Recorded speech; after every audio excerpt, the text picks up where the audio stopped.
Hello dear student, स्वागत है आप सभी का शुभम क्लासेस के इस नए वीडियो में। मैं संजीव सर। स्टूडेंट, आज के इस वीडियो में हम आपके चैप्टर नंबर 1 यानी कि वैद्युत आवेश तथा क्षेत्र का पूरा कंप्लीट रिवीजन करवाने वाले हैं और इस चैप्टर को एकदम बिल्कुल जीरो से यानी कि बिल्कुल बेसिक से हम आपको समझाएंगे। कोई भी चीज़ इसमें ऐसा नहीं बचेगा जो आपको प्रॉपर ढंग से समझ में ना आए। बस इसके लिए आपको करना क्या है कि वीडियो को शुरू से लेकर लास्ट तक देखना है और कहीं पर भी वीडियो एक सेकंड के लिए स्किप मत करना। अगर वीडियो स्किप करोगे तो चीज़ें आपको उतनी अच्छे तरीके से समझ में नहीं आएंगी, ठीक है। और जो बच्चे अभी तक फिजिक्स का नोट्स भी नहीं बनाए या अभी तक फिजिक्स पढ़ना स्टार्ट भी नहीं किए हैं तो सभी लोग इस वीडियो को ध्यान से देखना, क्योंकि सारी चीज़ें आपको अच्छे से समझ में आ जाएगी और एक ही वीडियो में आपका पूरा एक चैप्टर कवर कर दिया जा रहा है, ठीक है। एक ही वीडियो में आपका पूरा चैप्टर कंप्लीट कर दिया जा रहा है और जो बच्चे पढ़ चुके हैं वो भी इस वीडियो को ध्यान से देखेंगे क्योंकि उनका ये जो है पूरा चैप्टर एक ही वीडियो में रिवाइज हो जाएगा, ठीक है। तो चलिए अब हम वीडियो को स्टार्ट करते हैं। देखिए, सबसे पहले इंपॉर्टेंट बात तो ये है, मैंने कहा कि केवल एक वीडियो, ठीक है, ओनली वन वीडियो में आपका पूरा ये चैप्टर कंप्लीट हो रहा है, ठीक है, एक वीडियो में।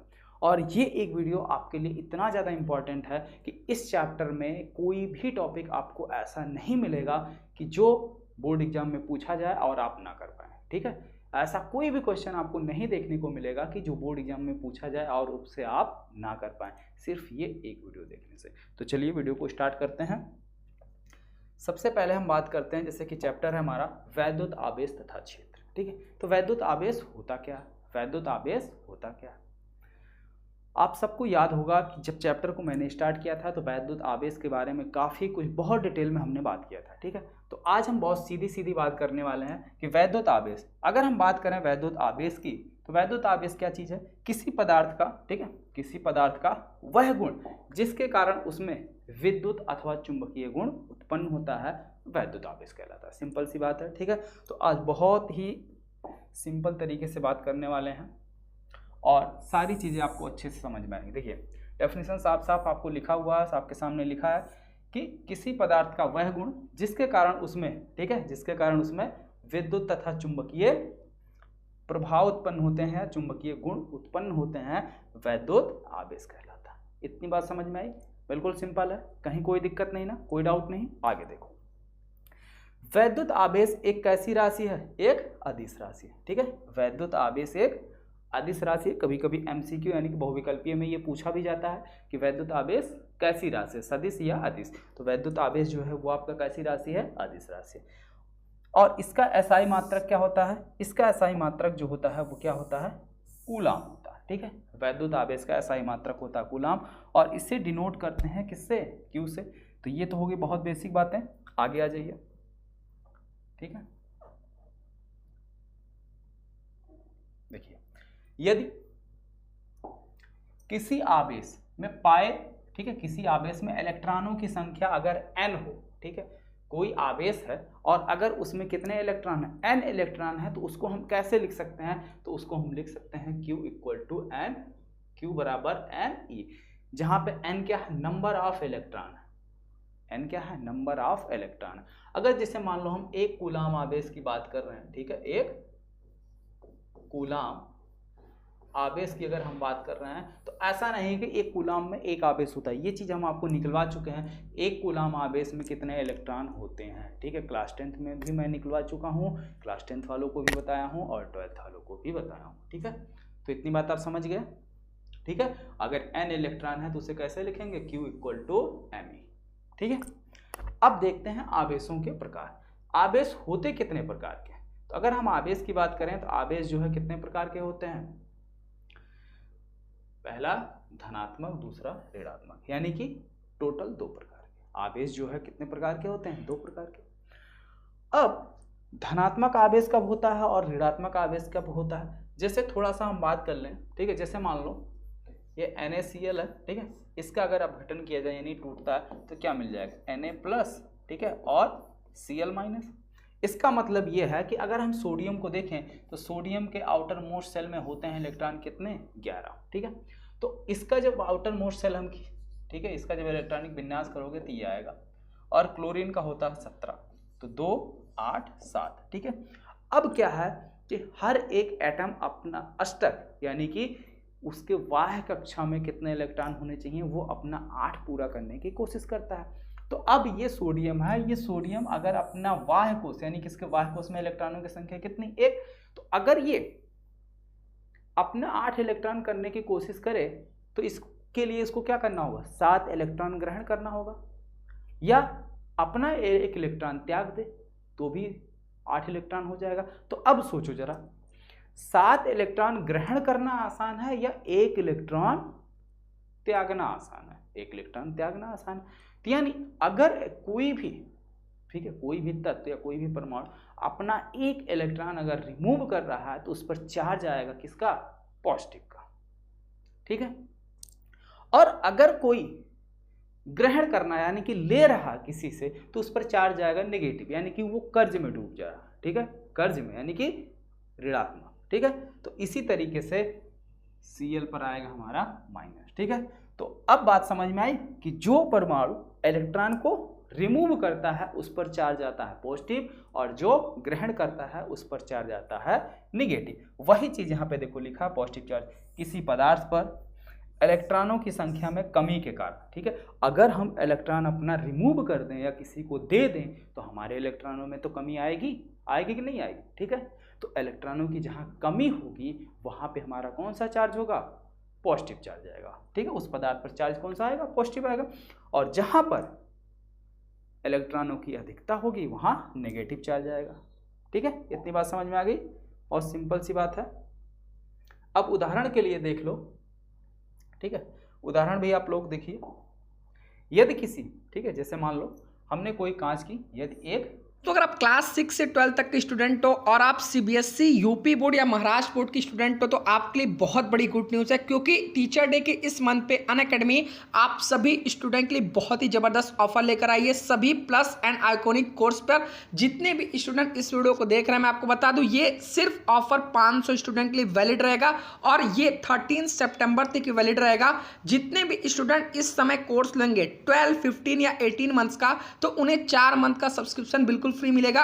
और अगर आप 24, 36 या 84 मंथ का सब्सक्रिप्शन लेते हो तो आपको 6 मंथ एंड 8 मंथ का कोर्स बिल्कुल फ्री में मिलेगा। ऐसा मौका आपको दोबारा नहीं मिलेगा। तो जितने भी स्टूडेंट अपने एग्जाम की जबरदस्त तैयारी एकदम अच्छे से करना चाहते हैं, उन्हें सभी सब्जेक्ट के notes, live class, important question answer मिले, तो वो जल्द से जल्द अपने बैच में ज्वाइन करें। आपको डिस्क्रिप्शन में मैंने लिंक प्रोवाइड किया, उस लिंक पर क्लिक करके आप बैच में ज्वाइन हो सकते हो। आप जैसे ही इस बैच में इनरोल करना तो वहां पर आपसे रेफरल कोड में शुभम UP10 इस कोड को अप्लाई करना, आपके टोटल फीस से 10% डिस्काउंट आपको मेरी तरफ से मिल जाएगा। तो जितने भी स्टूडेंट देख रहे हैं जल्द से जल्द अपना कोर्स लेकर आज ही अपनी तैयारी शुरू करें। कांच की छड़ को रेशम के कपड़ों पर, ठीक है, रगड़ा जाता है तो कांच की छड़ पर इलेक्ट्रॉनों की कमी हो जाती है, जिस कारण कांच की छड़ क्या हो जाती है, धनावेशित हो जाती है। यानी कि जो कांच की छड़ है अगर उसको हम रेशम के कपड़ों पर रगड़ते हैं तो कांच की छड़ पर पॉजिटिव चार्ज आ जाता है। पॉजिटिव चार्ज क्यों आता है, क्योंकि कांच के छड़ से इलेक्ट्रॉन निकल कर रेशम के कपड़ों। अच्छा हाँ, एक इंपॉर्टेंट बात बताइए, अगर इलेक्ट्रॉन निकल रहे हैं, ठीक है, किसी भी पदार्थ से अगर इलेक्ट्रॉन रिमूव हो रहे हैं तो क्या उस पदार्थ का मास यानी कि द्रव्यमान सेम रहेगा? बोलो, अगर किसी भी पदार्थ से इलेक्ट्रॉन निकल रहे हैं तो क्या उस पदार्थ का द्रव्यमान सेम रहेगा? नहीं, क्योंकि इलेक्ट्रॉनों में भी क्या होता है, द्रव्यमान होता है, ठीक है। और अगर इलेक्ट्रॉन निकल रहे हैं तो अपने साथ साथ कुछ ना कुछ द्रव्यमान लेके जाएंगे। यानी जिस पदार्थ से इलेक्ट्रॉन निकल रहे हैं उसके द्रव्यमान में कमी आएगी और जिस पर जा रहे हैं उसके द्रव्यमान में क्या आएगी, अधिकता, यानी कि उसका द्रव्यमान थोड़ा सा बढ़ जाएगा, ठीक है। जैसे यहाँ कांच और रेशम की बात हुई है तो कांच का छड़, ठीक है, कांच के छड़ की जो द्रव्यमान है उसमें कमी आ जाएगी और जो रेशम के कपड़ों की द्रव्यमान है, ठीक है, उसका द्रव्यमान थोड़ा सा बढ़ जाएगा जब इलेक्ट्रॉन कांच की छड़ से रेशम के कपड़ों पर जाएंगे, ठीक है।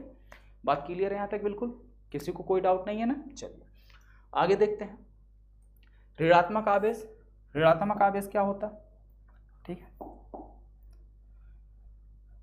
किसी पदार्थ पर इलेक्ट्रॉनों की अधिकता के कारण, ठीक है, उत्पन्न आवेश को हम क्या कहते हैं, ऋणावेश कहते हैं। और इसमें भी आप एग्जाम्पल यही दे सकते हैं, यहाँ रेशम के कपड़ों पर नेगेटिव चार्ज आ रहा है, या दूसरा एग्जाम्पल देना चाहें तो यहाँ देखो दूसरा एग्जाम्पल लिखा हुआ है, यदि एबोनाइट की छड़ को फर, ठीक है, से रगड़ा जाता है तो एबोनाइट की छड़ पर क्या होता है, इलेक्ट्रॉनों की अधिकता हो जाती है, जिसके कारण, ठीक है, एबोनाइट की छड़ ऋण आवेशित हो, यानी कि फर से इलेक्ट्रॉन निकलकर एबोनाइट की छड़ पर आ जाते हैं, इलेक्ट्रॉन की अधिकता हो जाती है, यानी कि फर से निकलकर किस पे आ रहे हैं, एबोनाइट की छड़ पर, और एबोनाइट की छड़ पर जब इलेक्ट्रॉन बाहर से आ रहे हैं तो उस पर इलेक्ट्रॉन की अधिकता हो जा रही है, इसकी वजह से उसमें कौन सा चार्ज हो गया हमारा, नेगेटिव चार्ज, ठीक है। तो आवेश समझ में आ गया, आवेशों के प्रकार समझ में आ गए, ठीक है। अब थोड़ी सी बात कर लेते हैं आवेशों के गुण के, ठीक है। हालांकि चालक और विद्युत रोधी है, तो चालक और विद्युत रोधी आप लोग बहुत अच्छी तरीके से जानते हैं, इसमें ज़्यादा कुछ हमको बताने की जरूरत नहीं पड़ेगी, फिर भी हम आपको बता दे रहे हैं, ठीक है। चालक पदार्थ क्या है, जिसमें आवेशों का प्रवाह एक सिरे से दूसरे सिरे तक आसानी से हो जाए, ठीक है, वो हमारे चालक है। और जिसमें आवेश का प्रवाह आसानी से ना हो या बिल्कुल भी नहीं होता है, वो हमारे क्या है, विद्युत रोधी है, ठीक है। चालक क्या है, यानी कि कंडक्टर वह पदार्थ जिनमें से होकर वैद्युत आवेश का प्रवाह नहीं होता है, उसे क्या कहते हैं, विद्युत रोधी कहते हैं। और इसमें कौन कौन से पदार्थ, जैसे कांच आ गई, लकड़ी आ गई, प्लास्टिक आ गए इत्यादि, ये सभी ऐसे हैं इसमें से आवेश का प्रवाह नहीं हो सकता, ठीक है। वहीं वह पदार्थ जिनमें से होकर वैद्युत आवेश का प्रवाह आसानी से हो जाता है, चालक पदार्थ कहलाते हैं, ठीक है। एग्जाम्पल में आप देख सकते हैं, जैसे कॉपर हो गया, एल्युमिनियम हो गया, ठीक है, मानव शरीर हो गया, यानी ह्यूमन बॉडी भी चालक पदार्थ है। एक सिरे से जो है अगर आप करंट पकड़ ले रहे हैं, बिजली का तार पकड़ रहे हैं और दूसरे सिरे से पकड़ रहे हैं, तो हमारे अंदर से होता हुआ इलेक्ट्रॉन जो है कभी प्रयोग मत करना, ठीक है, कभी प्रैक्टिकल मत करना। हाँ, अगर प्रैक्टिकल करने का मन करे तो काफ़ी कम वोल्टेज से करना, 2 वोल्ट 4 वोल्ट, ठीक है, 5 वोल्ट से करना, यानी कि जो आपके शुष्क सेल आते हैं, बैटरी वाले जो सेल आते हैं, ठीक है, इनसे आप प्रयोग करना, ठीक है। घरों में जो बिजली चल रही है 220 या 11,000 जो वोल्टेज है, उससे तो बिल्कुल भी मत करना, क्योंकि वो आपको समय भी नहीं देगा, पूरा का पूरा कहानी वहीं ख़त्म हो जाएगा, ठीक है। तो प्रैक्टिकल आप करते रह जाएंगे और किसी को बताने के लिए आप बचेंगे भी नहीं कि हुआ क्या प्रैक्टिकल करने के बाद। चलिए अब देखिए, थोड़ा सा बात कर लेते हैं प्रेरण द्वारा आवेशन, यानी कि किसी भी वस्तु को हम कैसे, यानी किन किन चीज़ों से आवेशित कर सकते हैं। कोई भी अगर वस्तु है तो उसको हम कितने प्रकार से आवेशित कर सकते हैं या कैसे उसको हम चार्ज कर सकते हैं। सबसे पहले देखते हैं प्रेरण द्वारा आवेशन, यानी कि प्रेरण के द्वारा हम किसी वस्तु को कैसे आवेशित कर सकते हैं। देखिए इसमें क्या है कि जब हम, ठीक है, किसी आवेशित वस्तु को किसी अनावेशित वस्तु के पास में रख देते हैं, ठीक है, जब हम किसी आवेशित वस्तु को अनावेशित वस्तु के पास में रख देते हैं, यानी कि ऐसा वस्तु जिस पे पहले से चार्ज है और दूसरे वाले पर चार्ज बिल्कुल नहीं है, दोनों को अगर हम पास पास रखते हैं तो ऐसा क्या होता है, अनावेशित वस्तु के निकटतम पृष्ठ पर, ठीक है, निकटतम पृष्ठ पर विपरीत आवेश उत्पन्न होने की प्रक्रिया क्या कहलाती है, प्रेरण। इसमें होता क्या है, जैसे मान लो ये हमारा कोई पदार्थ है, ये एक पॉजिटिव चार्ज है, ठीक है, और इसके पास में हम दूसरा रख देते हैं तो इस पे पॉजिटिव है, तो इसके विपरीत चार्ज यहाँ निगेटिव आने लगेगा, ठीक है। तो यानी इस पे पहले चार्ज बिल्कुल कुछ भी नहीं था, लेकिन अब इसकी वजह से इसके पास वाले पृष्ठ पर क्या हो रहा है, निगेटिव चार्ज आने लग गया, ठीक है। तो इस प्रक्रिया को हम क्या कहते हैं, प्रेरण द्वारा आवेशन, ठीक है।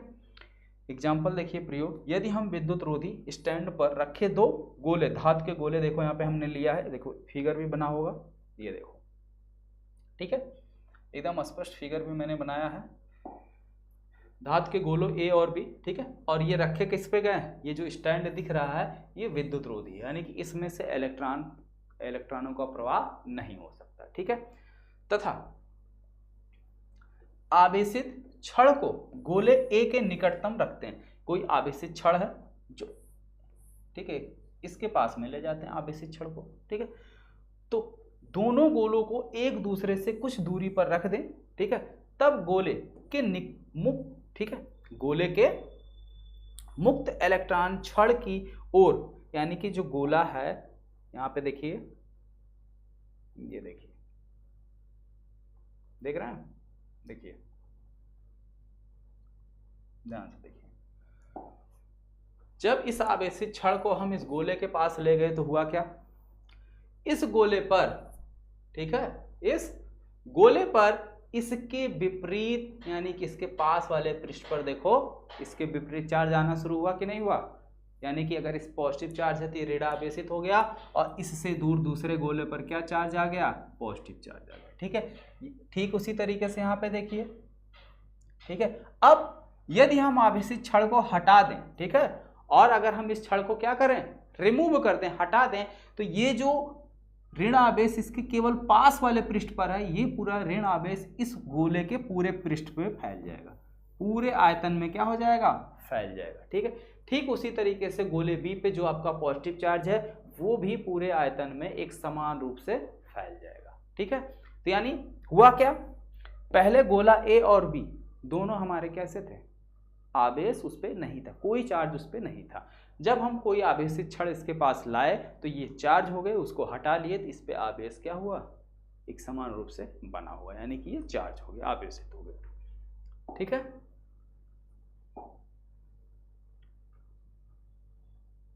ओके, चलिए अब थोड़ी सी बात कर लेते हैं वैद्युत आवेशों के कुछ प्रॉपर्टी है, मूल गुण है। ठीक है, जो कि आपको जानना बहुत इंपॉर्टेंट है और मैक्सिमम बच्चे जानते भी हैं, जो शुरू से हमारी क्लास को अटेंड कर रहे हैं उन सबको पता है ये सारी चीज़ें। ठीक है, और जो नहीं अटेंड किए हैं तो दिक्कत वाली कोई बात नहीं, अब हम बता रहे हैं, अब आप लोग जान लीजिए। सबसे पहला आकर्षण अथवा प्रतिकर्षण। ठीक है, तो कब आकर्षण होगा और कब प्रतिकर्षण होगा, अगर सेम चार्ज है, ठीक है, सेम चार्ज है, जैसे प्लस प्लस है तो वहाँ प्रतिकर्षण होगा, अगर विपरीत चार्ज है तो वहाँ आकर्षण होगा। ठीक है, बात समझ में आ रही, अगर सेम चार्ज है, सेम नेचर की, अगर मतलब जैसे देखो एक ही नेचर के, ठीक है, जैसे मान लो दो फ्रेंड हैं और दोनों को छोटी छोटी बात पर हमेशा गुस्सा आ जाता है, तो वो क्या एक दूसरे के समीप रह सकते हैं, हमेशा पास रह सकते हैं? अगर दोनों का नेचर यानी कि दोनों बिल्कुल गर्म मिजाज के हैं, बिल्कुल एक तरीके से कह सकते हो कि कोई भी छोटी सी बात हो तो किसी में बर्दाश्त करने की क्षमता नहीं है, तो उनका झगड़ा हमेशा होता रहेगा। ठीक है, तो यानी कि उनके बीच हमेशा प्रतिकर्षण बल ही लगेगा। तो वही चीज़ यहाँ पे है, अगर सेम चार्ज समान प्रकृति के आवेश हैं, ठीक है, तो एक दूसरे को प्रतिकर्षित करेंगे। वहीं पे उसके अपोजिट अगर एक दोस्त आपका जो है थोड़ा नरम मिजाज का है, दूसरा गर्म है, तो उन दोनों की बॉन्डिंग काफ़ी अच्छे से चलेगी और काफ़ी दिनों तक चलेगी। ठीक है, तो यानी उनके बीच का जो बॉन्ड है वो बहुत मजबूत है, यानी कि आकर्षण बल है। तो यानी विपरीत प्रकृति के आवेश अगर आपके हैं तो वो एक दूसरे को क्या करेंगे, अट्रैक्ट करेंगे, आकर्षित करेंगे। ठीक है, आवेश का संरक्षण, आवेश का यानी कि कंजर्वेशन ऑफ चार्ज। इसमें क्या है कि आवेश के संरक्षण के नियम के अनुसार किसी भी विलगत निकाय में कुल आवेश हमेशा क्या होता है, नियत रहता। कहने का मतलब है, ठीक है, आवेश को ना तो हम उत्पन्न कर सकते हैं और ना ही क्या कर सकते हैं, खत्म कर सकते हैं। कर क्या सकते हैं, बस एक पदार्थ से दूसरे पदार्थ पर ट्रांसफर कर सकते हैं। जैसे पीछे इसके पहले ऊपर हमने एग्जाम्पल देखा कि कांच की छड़ को रेशम के कपड़ों पे हमने रगड़ा तो वो आवेशित हुए, हालांकि दोनों पर आवेश कहीं था नहीं, लेकिन दोनों आवेशित हो गए, यानी कि कांच का छड़ भी आवेशित हो गया, रेशम का कपड़ा भी आवेशित हो गया। लेकिन अगर हम देखें, ध्यान से देखो, ठीक है, रगड़ने से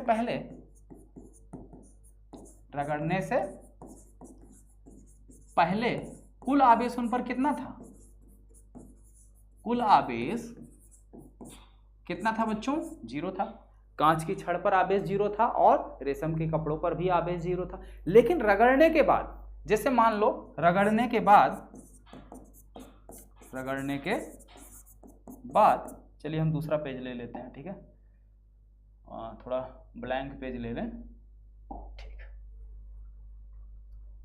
ठीक है।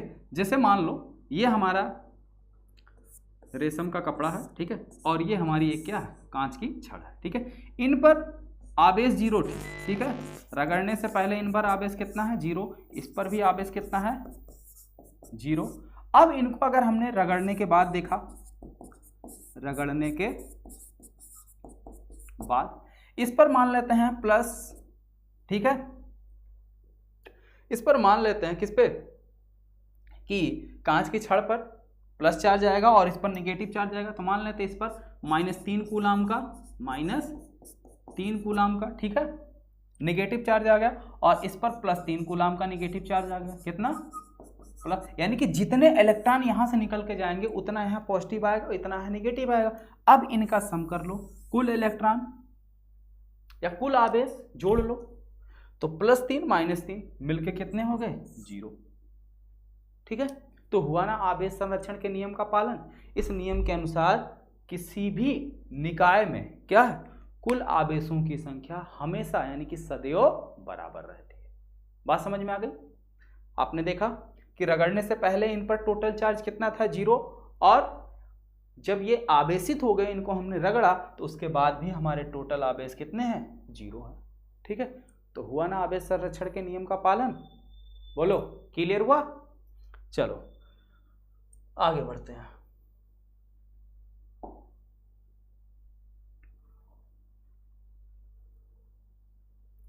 वैद्युत आवेशों की योज्यता। तो वैद्युत आवेशों की योज्यता का क्या नियम है,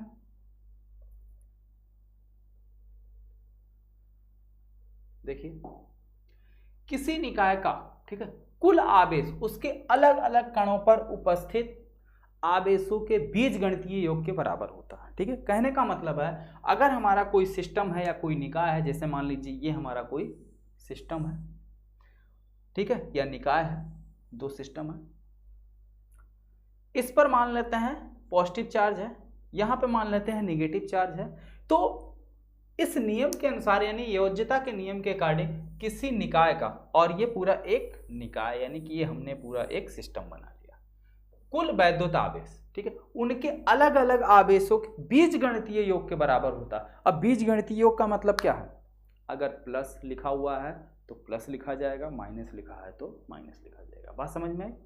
ऐसा नहीं है कि इस पे मान लेते हैं एक पे +2, ठीक है, +2 कूलाम का आवेश है और दूसरे पर -2 कूलाम का आवेश है, तो कुल आवेश ऐसा नहीं है कि हम दो, इस पर भी 2 कूलाम आवेश, इस पर भी 2 कूलाम आवेश है और हम जो है इसके चिन्ह को भूल जाएं तो सीधे जोड़ के बता दें 4, ऐसा नहीं है। बात यहाँ पे हुई है बीजगणित यानी कि चिन्ह के साथ। तो अगर इस पे +2 है और इस पे -2 है तो इसका बीजगणितीय योग क्या हो जाएगा, 0 हो जाएगा, ठीक है।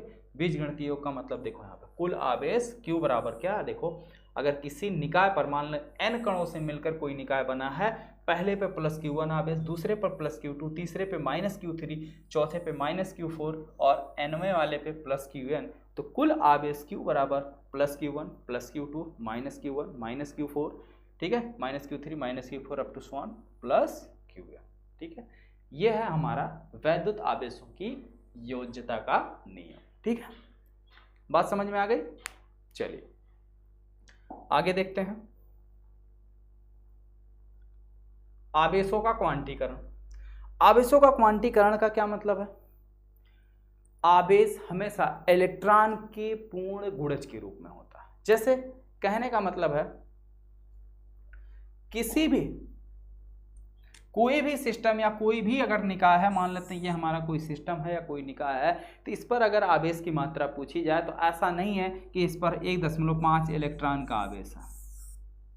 हमेशा जो इस पर उपस्थित आवेश की मात्रा होगी वो इलेक्ट्रॉनों का पूर्ण गुणज होगा, ठीक है, इलेक्ट्रॉनों का पूर्ण गुणज होगा, यानी कि Q बराबर Ne, जहां पे ये N, ठीक है, N एक धन पूर्णांक, ठीक है, या एक पूर्णांक, ठीक है, एक पूर्णांक।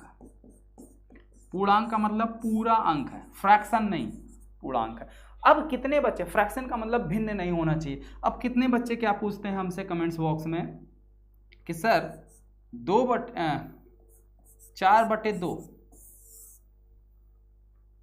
क्या किसी इलेक्ट्रॉन पर 4/2 यानी इस n का मान 4/2 हो सकता है? बिल्कुल हो सकता है। हमने कहा पूर्णांक होना चाहिए, पूरा अंक। इसको काट के देखो कितना आएगा, 2 ही तो आएगा। 2 क्या है, पूर्णांक है। अब ऐसा अगर 1/2 है तो ये नहीं हो सकता, 3/2 है तो नहीं हो सकता, 5/2 है तो नहीं हो सकता। ठीक है, बात समझ में आई?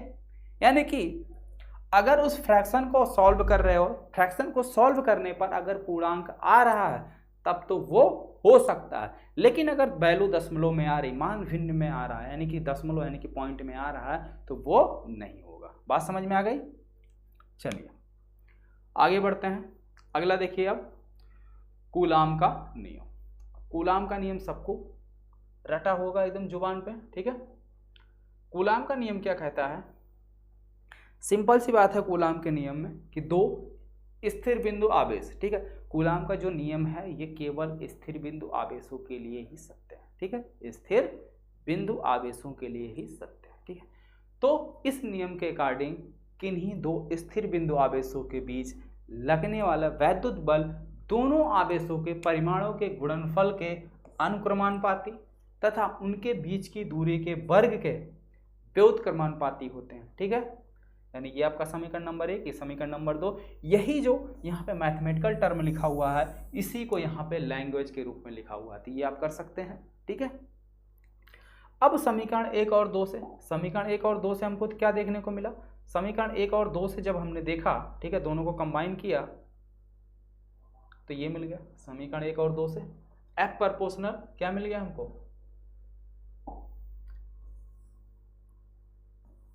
F प्रोपोर्शनल Q1 Q2 बटे R स्क्वायर।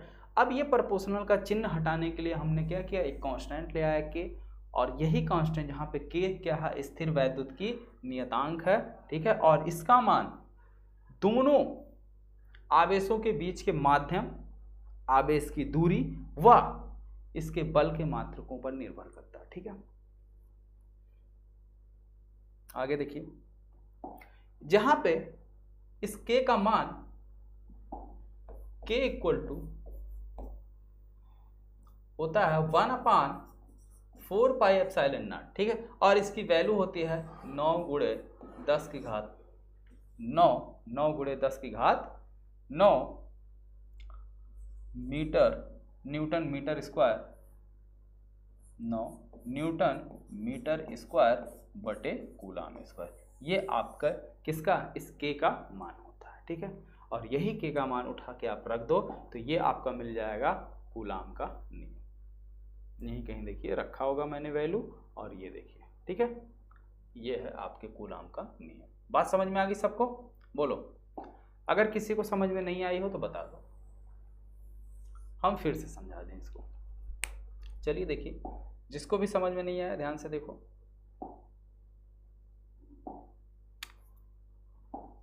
देखो, हमने कहा कि कूलाम के नियम के अनुसार, जैसे मान लेते हैं ये हमारे दो स्थिर बिंदु आवेश हैं Q1 और ये है Q2, इनके बीच की दूरी कितनी है? R, इनके बीच की दूरी R है। तो कूलाम के नियम के अकॉर्डिंग इन दोनों आवेशों के मध्य लगने वाला वैद्युत बल, अब वो बल आकर्षण का है कि प्रतिकर्षण है, ठीक है, वो डिपेंड करेगा इन आवेशों की प्रकृति पर। अगर ये सेम चार्ज होंगे तो प्रतिकर्षण होगा, अपोजिट चार्ज होंगे तो क्या होगा? आकर्षण होगा, ठीक है। तो डायरेक्टली प्रोपोर्शनल Q1 Q2 यानी कि दोनों के परिमाणों के गुणनफल के अनुक्रमानुपाती, समीकरण नंबर 1। दूसरा F directly proportional 1/r square, ठीक है, ये हो गया हमारा समीकरण नंबर 2, यानी कि बीच की दूरी के वर्ग के व्युत्क्रमानुपाती, ठीक है। तो समीकरण 1 और 2 से हमको क्या मिल गया?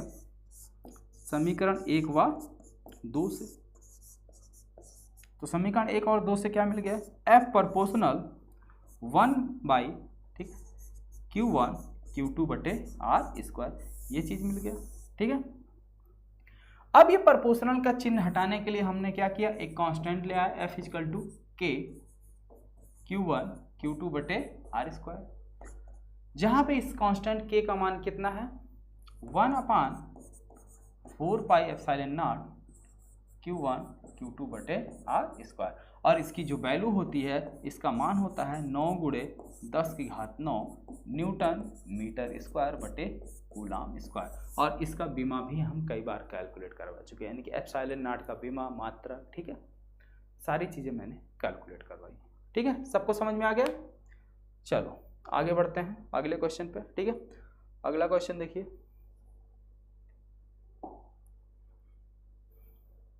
यहाँ पे इसी का वेक्टर रूप है, ठीक है। वेक्टर रूप में कुछ नहीं है, बस आपको क्या करना है? परिमाण के साथ साथ दिशा की और जरूरत है, ठीक है। और वैसे यूपी बोर्ड में ज़्यादातर आपसे पूछा क्या जाता है? कूलाम का नियम। वेक्टर फॉर्म बहुत कम पूछा जाता है, सीबीएसई बोर्ड में वेक्टर फॉर्म ज़्यादा पूछा जाता है, ठीक है। तो वेक्टर फॉर्म आप ट्राई करोगे, अगर हो जाता है तो अच्छी बात है, नहीं अगर कर पाओगे तो बता देना, मैं बता दूंगा, ठीक है। इसको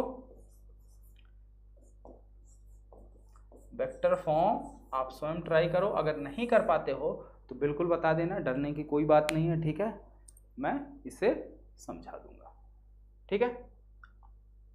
चलिए आगे बढ़ते हैं।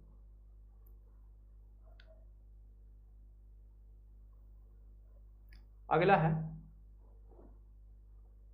बहुत से आवेशों के बीच लगने वाला बल। देखो यहाँ पे कई सारे चार्ज हैं, ठीक है, यहाँ पे कई सारे चार्ज है, फिगर देखो ध्यान से, आपको दिखाई दे रहा होगा, ठीक है, कई सारे चार्ज हैं, इनके बीच कुल कितना बल लगेगा ये पूछा जा रहा है। परिमाणी, ठीक है, परिणामी बल कितना होगा ये पूछा जा रहा है।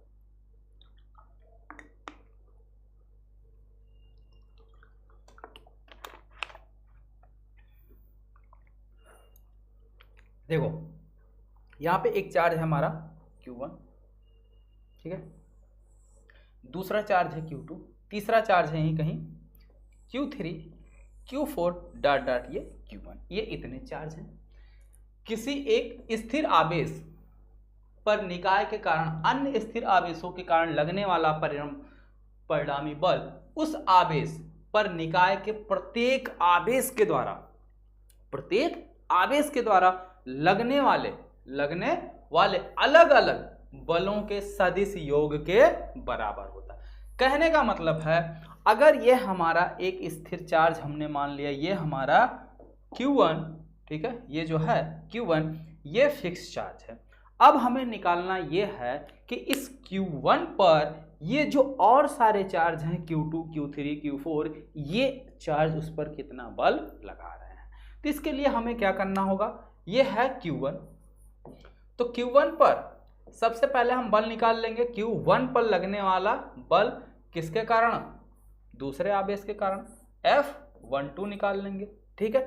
फिर निकाल लेंगे तो निकलेगा कैसे, F12 बराबर 1/4 pi epsilon not Q1 Q2 बटे R12 का होल स्क्वायर, यानी कि Q2 से Q1 के बीच की दूरी कितनी है, R12 अगर हमने इसको मान लिया, ठीक है। बात समझ में आई। इसकी डायरेक्शन देख लें तो दिशा, बल किधर लगेगा, Q2 के द्वारा Q1 पर लगेगा, तो यानी कि Q2 से Q1 की ओर, Q2 से Q1 की ओर, यानी कि R21 कैप, ठीक है। तो यहाँ पे Q हो जाएगा R21 कैप, ठीक है, ये हो गया। इसी तरीके से आप निकाल लोगे F13, F14, ठीक है, सब निकाल लोगे डॉट डॉट F1n, और फिर सीधे final F equal to F12 plus F13 plus F14 plus up to so on dot dot, ठीक है, इस तरीके से आप निकाल लोगे। देखो यहाँ पे है,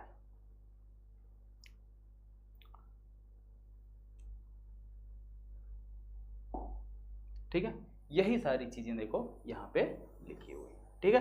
तो अलग अलग आवेश के द्वारा उस बिंदु पर लगने वाले अलग अलग बलों के बीजगणितीय योग के बराबर होता है, ठीक है, बात समझ में आ गई। अब यहाँ पे देखो F12 F13 सबका यहाँ पे बच्चों मान रख दिया गया, ठीक है। मान रखने के बाद फाइनली आपका ये आंसर आ गया, और इसको इस तरीके से हम समेशन के रूप में भी लिख सकते हैं, यानी कि अगर I बराबर हम 2 रख देते हैं तो पहला मिल जाएगा, I बराबर 3 रख दें दूसरा मिल जाएगा, I बराबर 4 रख दें, तो इस तरीके से अगर हम रखते जाएं तो हमको सारी वैल्यू मिल जाएगी, ठीक है। चलिए आगे बात करते हैं, वैद्युत क्षेत्र क्या है, ठीक है, वैद्युत क्षेत्र। हाँ, सेशन थोड़ा सा बच्चों लंबा होगा, ठीक है, सेशन थोड़ा सा लंबा होगा आज का, क्योंकि पूरा चैप्टर कवर करना है एक ही वीडियो में। वैद्युत क्षेत्र क्या है, तो अगर हम वैद्युत क्षेत्र की बात करें तो वैद्युत क्षेत्र की बात करने से पहले एक छोटा सा एग्जांपल समझो। जैसे गाँव में आप लोगों ने देखा होगा कुत्तों की आदत होती है, ठीक है, कि अगर किसी दूसरे गांव का कुत्ता एंटर कर जाता है तो वो क्या करने लगता है, उस पर भौंकने लगता है या उसको दौड़ाने, उसको काटने लगता है, ठीक है। तो यानी कुत्ते जो है अपना गांव डिसाइड किए हुए होते हैं, यानी वो उसका एरिया है, उसमें ये आ गया, ठीक है। तो अगर हम बात करें तो किसी एक गांव की, तो उस गांव में जो कुत्ता डेली रहता है तो उस कुत्ते का एरिया कितना हुआ, क्षेत्र उसका कितना हुआ, यानी वो गांव जहां तक सीमित है वो उसका एरिया हुआ, ठीक। और उसमें अगर कोई दूसरा आता है तो ये क्या करता है, इस गांव का कुत्ता उस पर क्या करता है, भौंकता है, उसको काटता है, ठीक है। बात को समझो, हंसो मत, ठीक है। ठीक इसी तरीके से अगर हम आवेश की बात करें तो कोई भी आवेश होगा तो उसके चारों ओर एक ऐसा जो है क्या होगा, चारों ओर एक एरिया आपको इस तरीके से मिलेगा कि अगर उसमें हम कोई दूसरा आवेश ले जाते हैं, ठीक है, किसी आवेश के चारों ओर हमको एक पूरा ऐसा रीजन मिलेगा, एरिया मिलेगा कि उसमें अगर हम किसी दूसरे चार्ज को ले जाते हैं तो वो चार्ज उस दूसरे चार्ज पर क्या करता है, बल आरोपित करता है, यानी कि बल का, या दूसरा चार्ज अपने ऊपर एक बल का अनुभव करता है, यानी कि उसे लगता है कि हमको कोई खींच रहा है या कोई ढकेल रहा है, ठीक है। अगर दोनों की प्रकृति सेम होगी, यानी कि जैसे मान लो एक छोटा सा गांव है, ये इसमें कोई प्लस आवेश बैठा है, ठीक है, एक छोटा सा गांव है, इसके अंदर कोई प्लस आवेश बैठा हुआ। अब इसमें कोई अगर दूसरा प्लस आवेश, परीक्षण आवेश Q0 ले आते हैं, ठीक है, कोई दूसरा आवेश ले आते हैं, तो ये जो प्लस आवेश बैठा है, ये प्लस आवेश इसको क्या करेगा, आने नहीं देगा। यहाँ तक तो ये बड़े आराम से मौजते हुए आएगा, जैसे ही इस गांव के बॉर्डर पर पहुंचेगा वहीं से इसका एरिया स्टार्ट हो जाएगा, और जैसे ही अंदर कदम रखेगा तुरंत ये इसको क्या करेगा, प्रतिकर्षित करने की कोशिश करेगा, यानी इसको भगाने की कोशिश करेगा। लेकिन अगर यहाँ निगेटिव चार्ज बैठा है तब तो ये इसको अट्रैक्ट कर लेगा, और कहाँ, यहाँ तक आएगा, कुछ नहीं करेगा, जैसे बॉर्डर पर आएगा कोई दिक्कत नहीं, तैयार हो जाएगा, हाँ कोई आ रहा है, और जैसे ही इसके अंदर आया तुरंत इसको क्या करेगा, पकड़ के खींच लेगा अपनी तरफ। यानी कि एक ऐसा हमको रीजन मिल रहा है जहां तक इस चार्ज का कोई प्रभाव देखने को नहीं मिल रहा, लेकिन इस रीजन से जैसे ही अंदर आ रहा है या तो यह प्रतिकर्षित कर दे रहा है या तो आकर्षित कर ले रहा है, ठीक है। तो यानी किसी आवेश के चारों ओर हमको एक ऐसा क्षेत्र मिल रहा है ना जहां तक इसका प्रभाव देखने को मिल रहा, तो यही रीजन, यही क्षेत्र इसका क्या कहलाएगा, वैद्युत क्षेत्र कहलाएगा। अब बात दिमाग में घुस गई एकदम अच्छे से, भेजे में, बोलो कोई डाउट हो तो बताओ, और कोई दूसरा एग्जाम्पल दें, बोलो, अगर अभी भी कोई डाउट हो तो बताओ, कोई दूसरा एग्जाम्पल ढूंढे हम। चलो, हमको लगता समझ में आ गया, ठीक है। चलिए, और यही जो परिभाषा हमने बताई, इसी को अब आप अपने शब्दों में कितना अच्छे से एक्सप्लेन करके लिख सकते हैं वो आपकी क्वालिटी पर डिपेंड करता है। जितना अच्छे से एक्सप्लेन करके आप लिख देंगे एग्जाम में उतने अच्छे मार्क्स, और नहीं लिख पाते हैं तो देखो यहाँ पे हमने लिखा ही है, ठीक है, वैद्युत क्षेत्र के बारे में सारी चीज़ें यहाँ पे लिखी हुई हैं, आपको वो भी मेहनत नहीं करना है। हाँ, अब बात करते हैं वैद्युत क्षेत्र की तीव्रता। वैद्युत क्षेत्र की तीव्रता होती क्या है, तो वैद्युत क्षेत्र की तीव्रता की अगर हम बात करें तो किसी वैद्युत क्षेत्र में कोई परीक्षण आवेश अपने ऊपर जितने बल का अनुभव करता है वही उस बिंदु पर वैद्युत क्षेत्र की क्या होती है, तीव्रता होती है। जैसे मान लीजिए ये कोई आपका आवेश है Q, ठीक है, Q, इसमें कोई परीक्षण आवेश Q0 रखा हुआ, तो ये आवेश इस पर क्या करेगा, एक वैद्युत बल लगाएगा। तो मान लेते हैं वैद्युत बल कितना लगाएगा, F इक्वल टू कितना, फार्मूला कूलाम के नियम के according 1/4 pi epsilon not Q0 बटे इनके बीच की दूरी r²। और वैद्युत क्षेत्र की तीव्रता क्या कहती है, वैद्युत क्षेत्र की तीव्रता कहती है एकांक परीक्षण आवेश, यानी इसकी वैल्यू 1 होनी चाहिए, तो इसकी वैल्यू 1 होनी चाहिए, तो यानी कि जो बल लग रहा है उसमें इसके मान से भाग कर दो, तो E बराबर क्या मिल जाएगा, F/Q0। F को Q0 से अगर भाग दोगे तो Q0 आपका कैंसिल हो जाएगा, तो मिलेगा क्या, E equal to 1/4 pi epsilon nought Q बटे r², ठीक है, ये हो गया। और यहीं पे देखो भाग करने के बाद ये हमको मिल भी रहा होगा।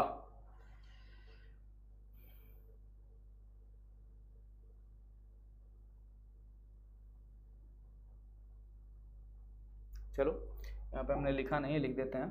तो वैद्य E बराबर कितना हो जाएगा, 1/4 पाई एप्सिलॉन नॉट Q बटे R स्क्वायर, भाग देने के बाद इतना बचेगा और यही वैद्युत क्षेत्र की क्या हो जाएगी, तीव्रता हो जाएगी। अब देखिए क्वेश्चन है, निर्वात में स्थित एक इलेक्ट्रॉन से 2 मीटर की दूरी पर उत्पन्न वैद्युत क्षेत्र की तीव्रता कितनी होगी। इलेक्ट्रॉन पर आवेश कितना, Q का मान, दूरी R का मान। अब सीधे सीधे ये फार्मूला लगा दो और सीधे आपका आंसर आ जाएगा। ठीक है, देखो सीधे हमने फार्मूला लगाया और 1/4πε0 का मान रखा, Q का मान रखा, बीच की दूरी R स्क्वायर, दूरी 2 मीटर थी तो 2 का वर्ग किया हमने, आ गया 4। ठीक है, अब इसको हमने क्या किया, सॉल्व कर लिया। सॉल्व करने के बाद देखो ये आ गया, इसको अगर इससे हम कैंसिल करें तो ये 0.4 दे देगा, या देखो इसको अगर इससे कैंसिल करें तो 0.4 दे देगा, या नहीं समझ में आ रहा, देखो 1.6 गुणे 4, 10 से ऊपर नीचे कर दो गुणा। ठीक है, तो ऊपर हो गया 16, नीचे हो गया 40। ठीक है, तो 4 चौक 16, 4 दहम 40, तो 4 बटे कितना आ गया 10, 4 बटे 10 का मतलब हो गया 0.4। ठीक है, अब इस 0.4 से 9 में गुणा कर दो तो 9 चौक हो गया 36, एक अंक पे दशमलव, एक अंक पे हमने रख लिया दशमलव, एक अंक पे दशमलव है, एक अंक पे रख लिया गया दशमलव। ठीक है, तो ये देखो आ गया 36 और इसको सॉल्व कर लो तो यहाँ पे +9 और यहाँ पे कितना है -19, तो कितना आ गया -10। अब दशमलव को हमने क्या किया, दशमलव को क्या किया गया, एक अंक आगे से पीछे लाया गया। तो जब आगे से पीछे लाया जाता है तो क्या हो जाता है, पावर 1 कम हो जाती है। तो -10 था, -10 -1 तो कितना हो गया -11, पावर हो गई -11। बात समझ में आ गई, बोलो ठीक है। चलो आगे बढ़ते हैं अगले क्वेश्चन की तरफ। अगला क्वेश्चन है, आवेशों के निकाय के कारण वैद्युत क्षेत्र की तीव्रता, यानी जैसे आपके निकाय के कारण वैद्युत बल था उसी तरीके से निकाय के कारण वैद्युत क्षेत्र की तीव्रता। तो अलग अलग आवेश के कारण जो वैद्युत क्षेत्र की तीव्रता होगी उन सब का सम कर लो, पूरे निकाय के कारण वैद्युत क्षेत्र की तीव्रता मिल जाएगी। ठीक है, तो वही चीज है यहाँ पे, आवेशों के निकाय के कारण, ठीक है, किसी आवेशों के निकाय के कारण किसी बिंदु पर वैद्युत क्षेत्र की तीव्रता अध्यारोपण के सिद्धांत से ज्ञात करते हैं, जिसके अनुसार किसी बिंदु पर बिंदुवत आवेश के समूह के कारण वैद्युत क्षेत्र की तीव्रता उस बिंदु पर प्रत्येक बिंदुवत आवेश के कारण वैद्युत क्षेत्र की तीव्रता के सदिश योग के बराबर होता है। अब कितने लोगों के सर के ऊपर से ये थ्योरी गए होगी, अब थोड़ा बेसिक से समझो। जैसे मैंने कहा कि हमारे पास कई सारे सिस्टम है, यानी कि कई सारे आवेश हैं। अब कई आवेश का मतलब है, जैसे मान लो यहाँ पे आपका आवेश, यहाँ पे आवेश Q1 है, यहाँ पे आवेश आपका Q2 है, यहाँ पे आवेश आपका Q3 है, यहाँ पे आवेश आपका Q4 है, और हम इन सभी आवेशों के कारण यहाँ पर कोई बिंदु P है। ठीक है, हम निकालना चाह रहे हैं कि यहाँ पर वैद्युत क्षेत्र की तीव्रता कितनी होगी। तो अब इसके लिए हम क्या करने, इसके कारण इस बिंदु पर वैद्युत क्षेत्र की तीव्रता, इसके कारण, इसके कारण और इसके कारण, सबके कारण अलग अलग वैद्युत क्षेत्र की तीव्रता निकाल लेंगे, वो भी विथ डायरेक्शन दिशा के साथ। ठीक है, और उसके बाद डायरेक्टली E बराबर vector E1 plus vector E2 plus vector E3 plus up to so on.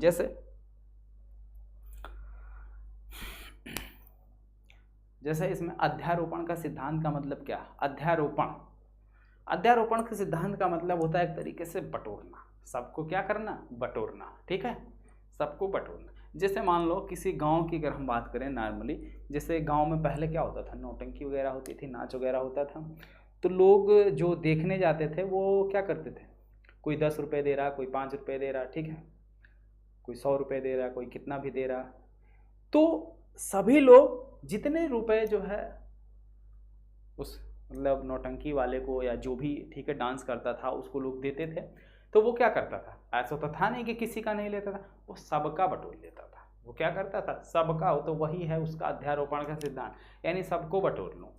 तो यानी सबके कारण ये इसको दिया, यानी मान लो अगर Q1 ने इसको दिया तो इसका भी रख लिया, इसका भी रख लिया, इसका भी रख लिया। ठीक है, अब इसमें बात ये हुई, ये तो हो गई अभी बटोरने वाली। ठीक है, अब परिणामी यानी रिजल्टेंट वैद्युत क्षेत्र की तीव्रता होगी क्या, तो जिसका प्रभाव ज़्यादा होगा। कभी कभी होता है ना, कोई अगर सिंगर गाना गा रहा है तो कोई 100 रुपये दे के बोलता है नहीं ये वाला गाना गाओ, तो चलो उसका। कोई 500 दिया तो बोला ये नहीं ये गाओ, तो वो उसका।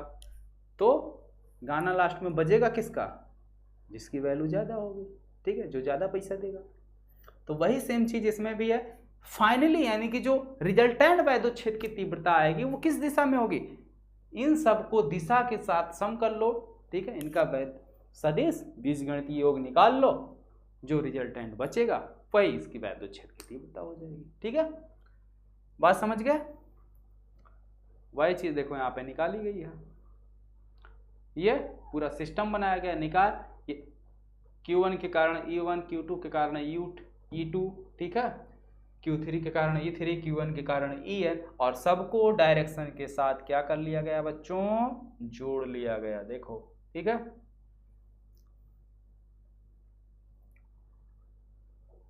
ठीक है। उसके बाद सबको डायरेक्शन के साथ जोड़ लिया गया है, हालांकि यहाँ पे जोड़ा नहीं गया है, मैं जोड़ देता हूं।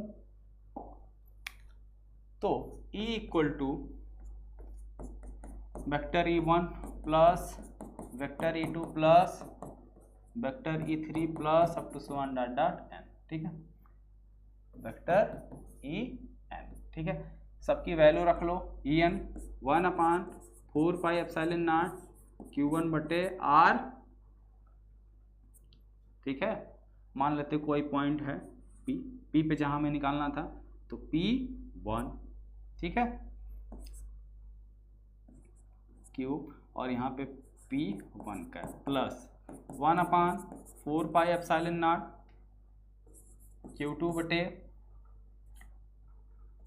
R P2 Q R P2 का अप टू सुवान। इसी तरीके से आ जाओ यहाँ पे n वाले पे 1/4πε0 Qn बटे R P n Q, ठीक है, R2 सॉरी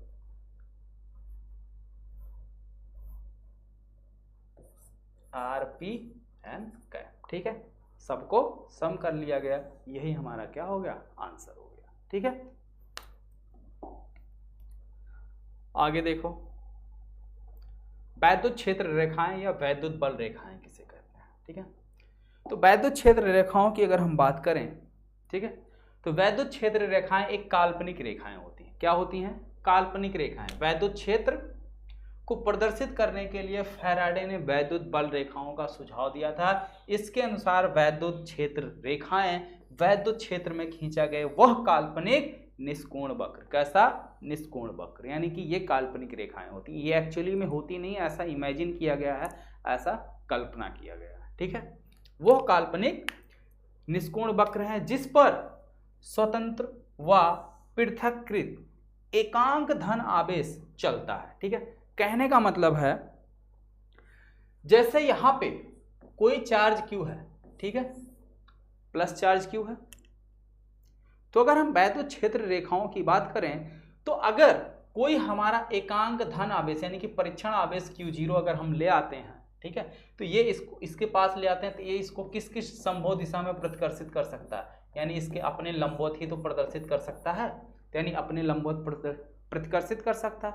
तो इसके वैद्युत क्षेत्र की रेखाएं क्या हो गई, यानी कि प्लस आवेश है, तो प्लस आवेश में जो वैद्युत क्षेत्र रेखाएं होती हैं वो प्लस आवेश से बाहर अनंत की ओर होती हैं, ठीक है, बाहर अनंत की ओर होती हैं, और ये पृष्ठ के हमेशा लंबवत निकलती हैं। ये बात हमेशा याद रखना कि वैद्युत क्षेत्र रेखाएं जो है पृष्ठ के लंबवत निकलती हैं, जबकि चुंबकीय क्षेत्र रेखाएं किसी भी कोण पर निकल सकती हैं, किसी भी कोण पर निकल सकती हैं। वो मैंने आपको बताया था, अंतर पूछा था ना मैंने लास्ट में, ठीक है, अगर आप लोगों को याद है। ये मुझे नहीं याद है कि मैंने यूट्यूब पे पूछा था कि अनअकैडमी पे पूछा था, कहीं पे मैंने पूछा था वैद्युत क्षेत्र रेखाएं तथा चुंबकीय क्षेत्र रेखाओं में क्या अंतर है, ठीक है। दूसरा, अगर आपका माइनस चार्ज है तो ये क्या करेगा, ये Q प्लस Q चार्ज को क्या करेगा, अट्रैक्ट करेगा। तो ये कितने संभव डायरेक्शन से अट्रैक्ट कर सकता है, ठीक है।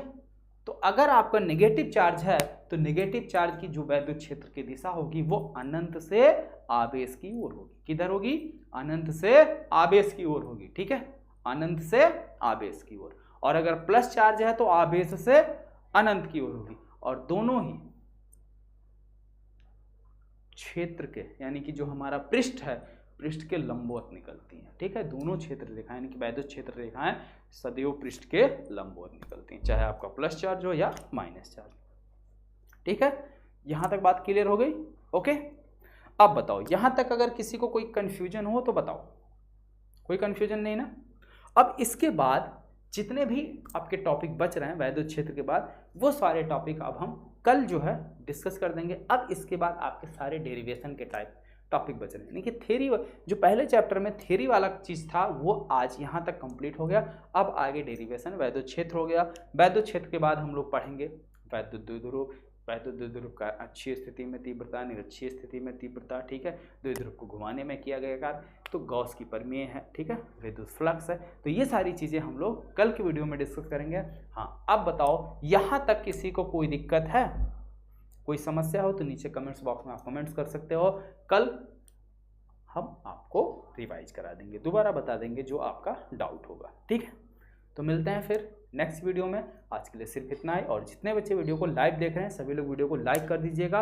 और हाँ, कमेंट्स बॉक्स में ये जरूर कमेंट्स करके बताना कि इसका पूरा यानी कि नेक्स्ट पार्ट कंटिन्यू करें या आपको पता है, समझ में आ गया है। बोलो, नेक्स्ट पार्ट हम कंटिन्यू कर दें, पूरा कंप्लीट कर दें, या आप लोग कर लोगे? ठीक है, ये जरूर बता देना। ओके, तो मिलते हैं फिर नेक्स्ट वीडियो में। आज के लिए सिर्फ इतना ही।